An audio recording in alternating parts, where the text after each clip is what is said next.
Alright, here we go again. In this video, I'm not breaking the chain off of a stock piece. I'm making it out of these sections of links, which are just these two here go through 4, and then I'm going to go back through and connect all of these links back together. So I just made a bunch of these. When I said it's going to take 28 links, it's 28 links in length across the whole, so 23 times 6, so it's going to be like 6 coat hangers, because you get roughly 20 to 22 rings per coat hanger. So I'm going to go and connect all of these together with just by adding 2 through these 2 and 2 through these 2, you know what I mean? Dropping in the rest of the 2s. Then when I'm going to do that, I'm going to come back and we're going to close up the rope, and then that'll wrap up the chain part of the video, and then we'll get to making the handles. I want to talk about the chainmail pattern a little bit more right here. All you do is 1 through 4.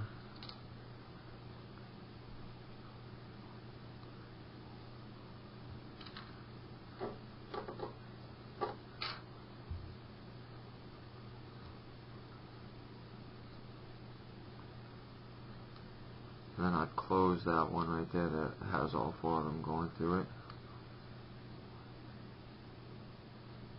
And take these 2 on this side, put another one through it, and then 2 more through this one, and then close it. And we'll make a piece like this. Do that a bunch of times.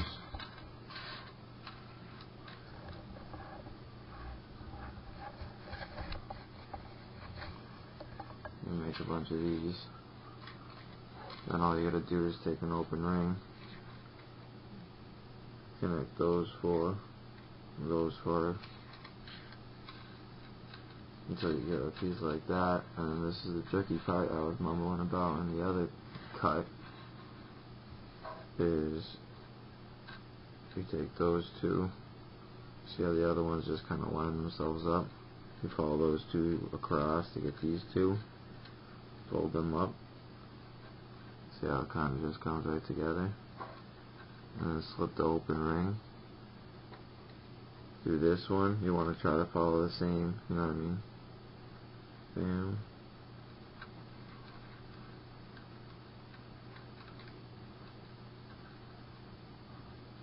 Just like that. You can try starting at one end or the other and fight it, because this ring is going to want to go in upside down. If you start in the middle, it just goes in right like that.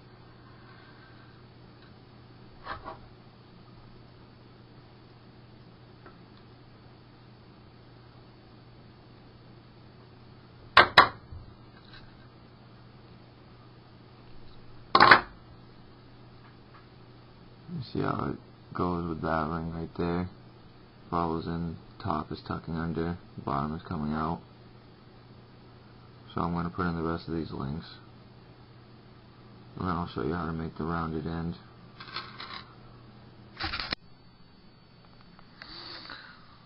What we got here is me trying to shoot without my tripod, which might not be the smartest thing.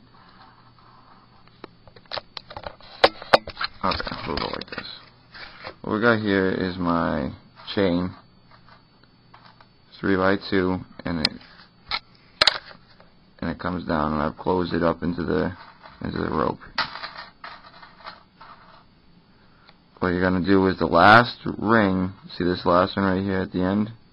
The last row that's completed, 4 through 1, there's one next to it that goes 4 through 1, you're gonna double it up. Just add another ring right in on top of it, so that they'll be right next to, so that when you connect it to your handles, these are a couple of samples of handles I have. This is what I'm told is a box pattern. Somebody else that was doing YouTube videos of chainmail, he had this pattern. I don't recommend it for the nunchucks because it breaks. It's only held together by 2. The 3-on-3 is a little better. So after you got that double row here, Well, you're going to do is, you can kind of see it here, I wrapped it with electrical tape. So you're going to drill 4 holes, one in each side of the square, which I thought made particularly nasty nunchucks, except for the chain wasn't durable because it's a slightly narrower diameter. I couldn't fit the fatter chain into it. But this chain right here will fit nicely into this diameter pipe. Bam. So you drill 4 holes, you put it through like an X, and then you just bend over each edge, you know what I mean, leaving a space right here so that this one can go through and tuck, you know what I mean. Then this one goes over. You want to do it like, put them through, bend this one to the right, bend this one to the right, bend this one to the right, like a swastika a little bit. And then on this one you use like a fucking, just like another piece of metal put in there so that when you bend it around, there's enough space for the tabs on each. When you bend them over, then you just cut it at the edge and file it down a little bit. I like to hit it with a hammer to set it so it's not intrusive. These are both aluminum. This was a snow guard. It's got a little thicker of a wall, so it has more weight in it. This is from Home Depot. It's just square stock.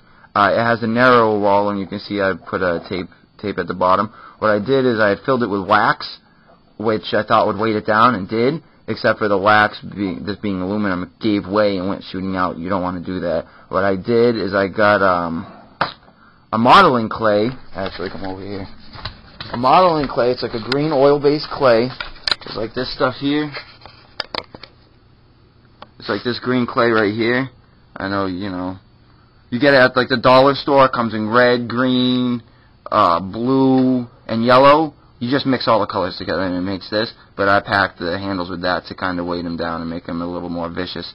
Because they're square, and being a square, they're edged. It's more of an edged weapon. So I hope that kind of gets the idea across to how to make them. It's not in the ability of the teacher. I know it's kind of spotty. I've been trying to put the video together for a year, like I said, and it took me losing that pair, breaking it. I built this pair of nunchucks like 4 or 5 times. That pretty much wraps it up. I'd like to see if anybody actually could replicate the chain or the nunchucks. So if you actually put this together, I'd like you to make like a little quick video and put a little reply. I'd like to thank the people that have bared with me and kind of left comments, and feedback is definitely appreciated.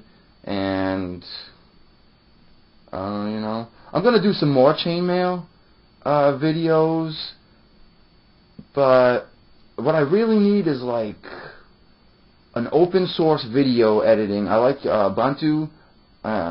I'm not a big fan of Microsoft and the sham that is their products, but I need like an open source video editing. If anybody knows of something like that, leaving that in the comments would be appreciated too.